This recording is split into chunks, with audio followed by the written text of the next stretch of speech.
everyone, Will here from Mature Minded Gamers, and today we're going to be taking a look at Arkham Horror, the card game. We're doing the unboxing for this one, and I have been playing this for quite some time, enough that I've been playing it so much, in fact, I felt, you know what, I need a second core set just so I can build the other characters and just have it a whim anytime I want to play. Plus, be able to a little bit more deck build with my characters, give me more options for the cards that are in the base set. And I thought that'd be just a great version to go ahead and pick this up. So I thought it would be also a great opportunity to go and do an unboxing, show you what is in the base box, and show you all that it contains in horror. Alright, so we got a learn to play, as well as a rules reference, standard Fantasy Flight Fare, having the actual learn to play book, and then a rules reference. I love this format. I don't know about you guys, but I love being able to have a book that just kind of teaches me how to play. Then when I want to reference a rule, it's all right here instead of having to dig and slog through this thing again. I thoroughly enjoy that. I'm glad they do that. I'd love to hear what you guys think on that regard. Next up, we do have a campaign guide. It tells you a little bit of what's going on in the story, how to set up the campaign.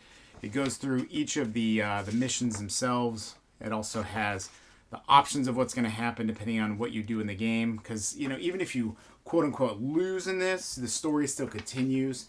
And I think that's actually really cool. And on the back, it does have a log for you to keep. Make copies of this. Don't write on this. I have played, I don't know, the same campaign a couple times, making it more difficult as I keep playing and you know, get some more experience with the game. Definitely make copies of this. Don't write on the back. I know you can print those up on their website, but it was just easier for me. You get a pile of tokens here. What's really cool about this game is you're actually going to be taking these tokens, you're going to be putting them in like a bag, and you can adjust the difficulty by putting various tokens on there. When you take a test, you're going to draw one out of the bag, and it's going to be either incredibly positive and you know, shoot off your special power for your character.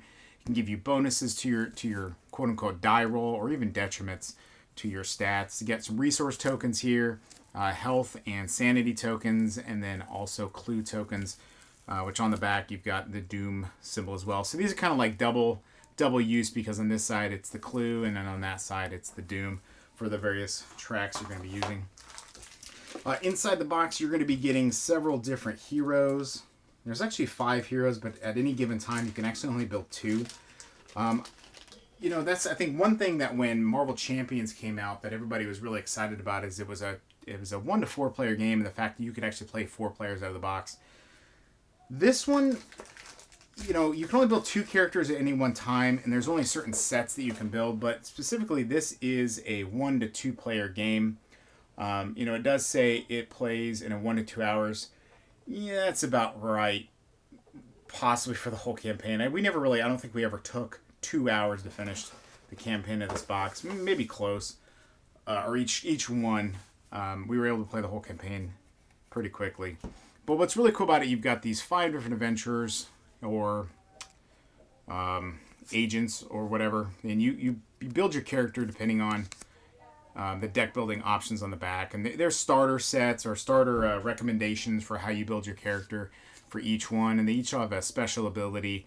They have their different stats for when you take different tests, and you can use cards to boost those stats. You got your health and your sanity down here at the bottom.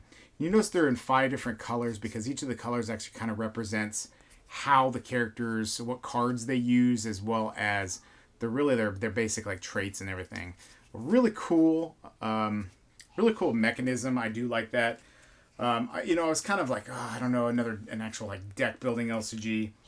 I like the deck building aspect of like Star Wars living card game, because you just took packs and like sets of cards and mixed them all together and played.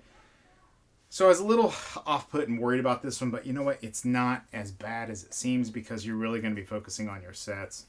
All right, so you have the different sets. You have the Gathering, you have the Midnight Masks, and then finally you've got the Devouring Below. And each one of these is part of the 3 scenarios that make up the campaign for what's in the base box. Like I said, you can play the whole campaign 2 hours, maybe 3.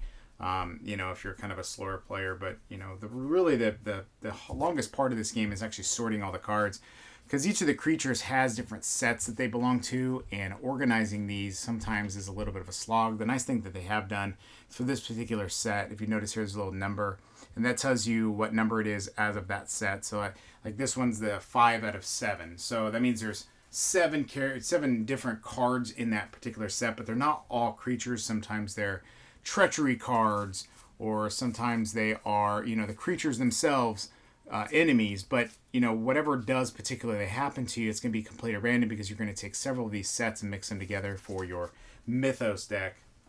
So the game's real kind of like swirl, I guess, is in the characters and how you build them. I love the fact these come in little Ziplocs as opposed to sealed and or like a cellophane. But you've got all these different cards. You've got the character-specific cards. You have weakness cards that everybody's going to have a weakness that really gives uniqueness to each of the characters. Again, how this one's blue, it corresponds to like Roland Banks' card. He's blue. So, those are the main cards that are going to be in his set. Plus, you can mix in different types depending on how you want your character to be developed. And then as you level up, you can replace cards that have these little stars with the cards that are in your existing deck. But what's really cool is you start off the campaign with no star cards in your deck.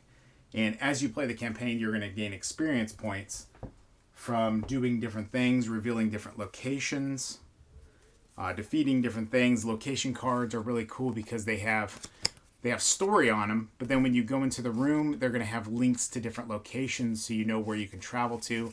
That's actually really cool. And the other part that I really like is the act and the agenda decks. And when you place them out together, it actually kind of like makes like a book, which I think is really neat. When you put two together, it tells like the story, and as the Mythos gains more Doom tokens, when it hits the threshold, it's going to flip and do something bad. And then when you reach the do the act deck and you get enough clues per player, it's going to be do something either to advance the story, not necessarily good, but to advance the story. And when they're laid out, it just kind of looks like you're reading through like the Necronomicon, which I think is really cool. So lots in this game for a relatively low price. It's got a lot of expandability with tons of different card expansions that you can get. You have the cycles that you can do, and then you also have the return cycles where you can go through and you can replay different scenarios and stuff. Really neat, really interesting. It's kind of expensive right now for the fact that some of these expansions and little card packs, Mythos packs, are actually out of print. Hopefully they'll be reprinted from Fantasy Flight pretty soon. And then you also can buy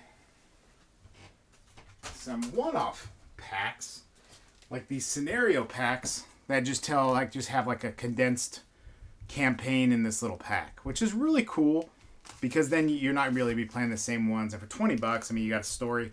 Plus, some of these you can even combine together with others, and you can even play a big 6-8 player story and multiplayer session, which is pretty neat. So I do enjoy this game. I'd love to hear your guys' thoughts on Arkham City, the card game, Arkham Horror, the card game.